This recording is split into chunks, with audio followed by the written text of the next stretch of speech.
Comentando Hebreus 2. Segundo as Escrituras, Deus diz na virtude de Pai: porém nele, no meu Filho, a minha confiança, e em reciprocidade unilateral, ele mesmo confirma na virtude de Filho: eis-me aqui a mim com os filhos que Deus me deu. Porque ao mesmo tempo em que irmão é pai, para que os filhos participem da mesma carne e do sangue, onde os filhos legítimos e enteados também são chamados irmãos. Jesus Cristo também, tendo nascido de mulher, participou de todas as coisas do homem. E porque a Virgem deu à luz filho, o irmão maior também foi nascido de mulher. Isto lhe resultou em água e sangue em seu corpo, lágrimas, dores e mortes no caminho. Mas ele, tendo vencido a morte, foi glorificado na ressurreição. Ele tomou sobre si as nossas enfermidades e as nossas dores levou sobre si. Ele se fez pecado para ficar semelhante ao homem, semelhante aos irmãos, participar das mesmas coisas e ensinar o caminho da saída aos que, em lugar de temerem a Deus, temiam a morte. Mas diante do Pai, não se envergonha de nos chamar seus filhos, de nos chamar irmãos. Comentando Hebreus 2.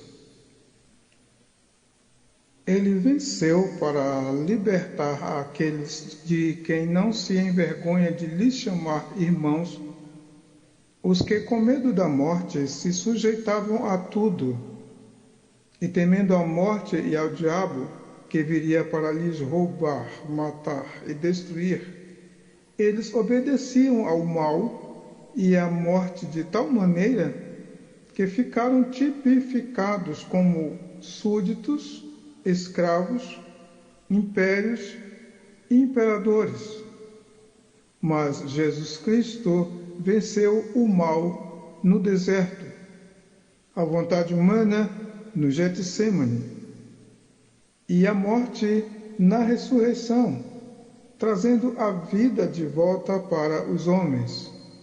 O Espírito de Jesus Cristo, Deus e verdade consoladora, fez isto. Versículo 1.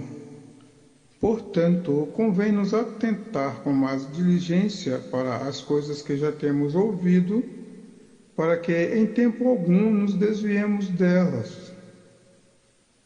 Antes de esquecermos a primeira recomendação desse texto, vale lembrar que o esquecimento e a pouca atenção para as vírgulas e tis das Escrituras Sagradas, que é a Escritura da vida, leva muito ao esfriamento do amor e ao desvio.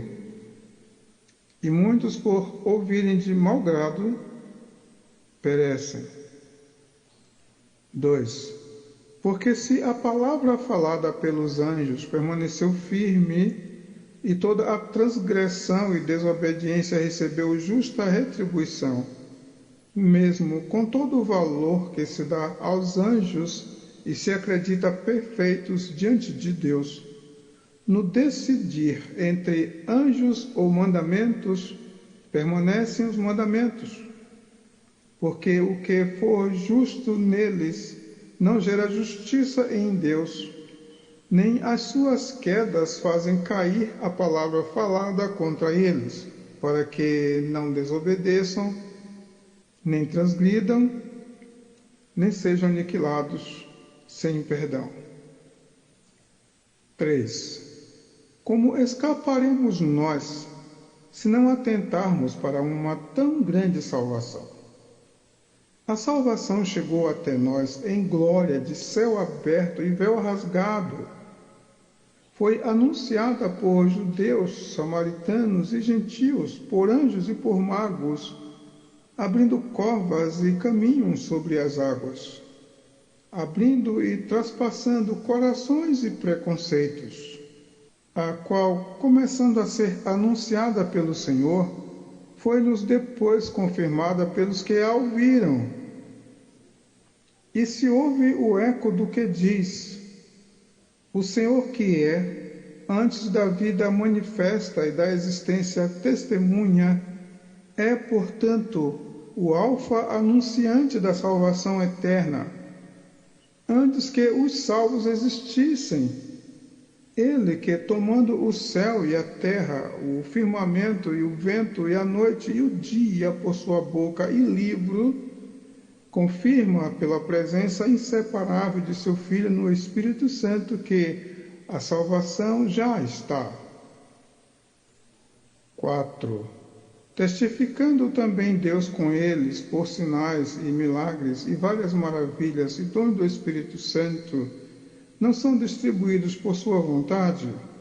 Esta tão grande salvação, adornada por sinais e milagres, confirmada por dons, talentos e ministérios, manifesta a Deus, o Pai de família, em grande amor para com os seus filhos, amigos e translúmines, pelos quais se fez maravilhoso. 5. Porque não foi aos anjos que sujeitou o mundo futuro de que falamos, a sobre excelência do mundo por vir e do reino que nos convida a ser um com Deus. Aos olhos humanos deveria pertencer ou ser lugar exclusivo de anjos, arcanjos, querubins e serafins. Mas Deus separou para o homem, para os que o amam, à direita e à esquerda, no lugar máximo de semelhança com o Todo-Poderoso, um com ele. Os anjos gostariam de saber viver o Evangelho, poder de Deus, para a salvação de todo aquele que crer. Mas em certo lugar testificou alguém dizendo: quem é o homem para que dele te lembres? Ou o filho do homem para que o visites? Aprove ao grande amor de Deus, por uma tão grande salvação, amar ao pó miúdo da balança, células, átomos e grãos de vida, menos que uma gota de orvalho, e mover céus e terra para erguê-los do menor pressuposto individual, para participar da glória do indivisível, eterno em tempo, espaço e lugar.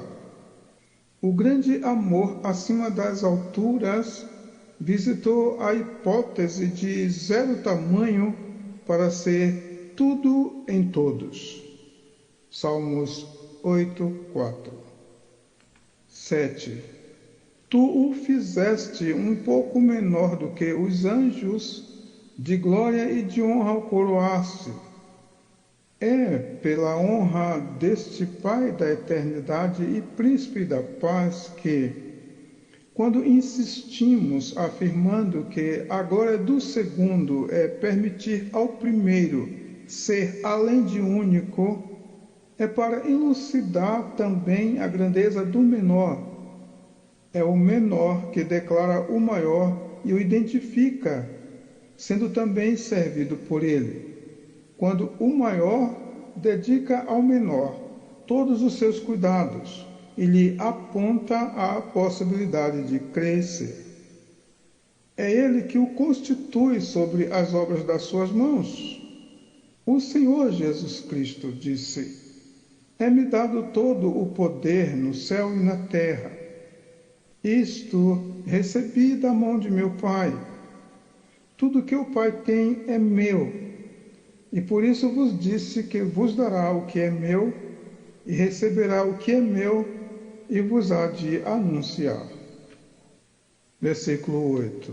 Todas as coisas lhe sujeitaste debaixo dos pés. Verdade, Diante dele se dobrará todo o joelho e toda a língua confessará a Deus. E outra vez está escrito que todo o joelho se dobrará e toda a língua confessará que Jesus Cristo é o Senhor, para a glória de Deus Pai. Ora, visto que lhe sujeitou todas as coisas, nada deixou que lhe não esteja sujeito. Porque, no princípio, era o Verbo, e o Verbo estava com Deus, e o Verbo era Deus. Deus sendo, fazendo e tendo. Ele estava no princípio com Deus. Todas as coisas foram feitas por ele, e sem ele, nada do que foi feito se fez. Logo, primazia e senhorio sobre todas as coisas. Evangelho segundo João, capítulo 1, versículos 1 a 3. Mas agora ainda não vimos que todas as coisas lhe estejam sujeitas. Lógico que estamos aguardando a redenção do nosso corpo. Mas o que diz o Mestre? Se vos falei das coisas terrenas, vós não crestes, porque não podeis ver agora, como crereis se vos falasse das coisas celestiais? Entenderás depois. Naquele dia compreendereis que estarei no Pai, e vós em mim, e eu em vós. O que vemos? 9. Vemos, porém, coroado de glória e de honra, aquele Jesus que fora feito um pouco menor do que os anjos, por causa da paixão da morte. E, preparado para esta coroação, voltou-se para os seus discípulos e disse-lhes: E vós, quem dizeis que eu sou? E respondendo Pedro disse: O Cristo de Deus. E, admoestando-os, mandou que a ninguém referissem isso. E, estando ele orando, transfigurou-se a aparência do seu rosto, e o seu vestido ficou branco e muito resplandecente.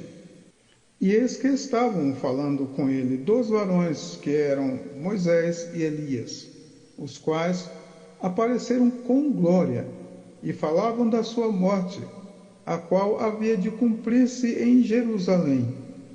E saiu da nuvem uma voz que dizia: Este é o meu amado Filho, e a ele ouvi. Lucas 9, 1 a 35. Para que, pela graça de Deus, provasse a morte por todos, porque o amor de Cristo nos constrange, julgando nós assim, que se um morreu por todos, logo todos morreram. E ele morreu por todos, para que os que vivem não vivam mais para si, mas para aquele que por eles morreu e ressuscitou. 2 Coríntios 5, 14 e 15. 10. Convinha que aquele para quem são todas as coisas, graça e paz da parte de nosso Pai e do Senhor Jesus Cristo. Sempre dou graças ao meu Deus por vós, pela graça de Deus que vos foi dada em Jesus Cristo. Porque em tudo fostes enriquecidos nele, em toda a palavra, em todo o conhecimento, como o testemunho de Cristo foi mesmo confirmado entre vós. 1 Coríntios 1, 1 a 9. E mediante quem tudo existe, trazendo muitos filhos à glória, consagrasse pelas aflições o príncipe da salvação dele.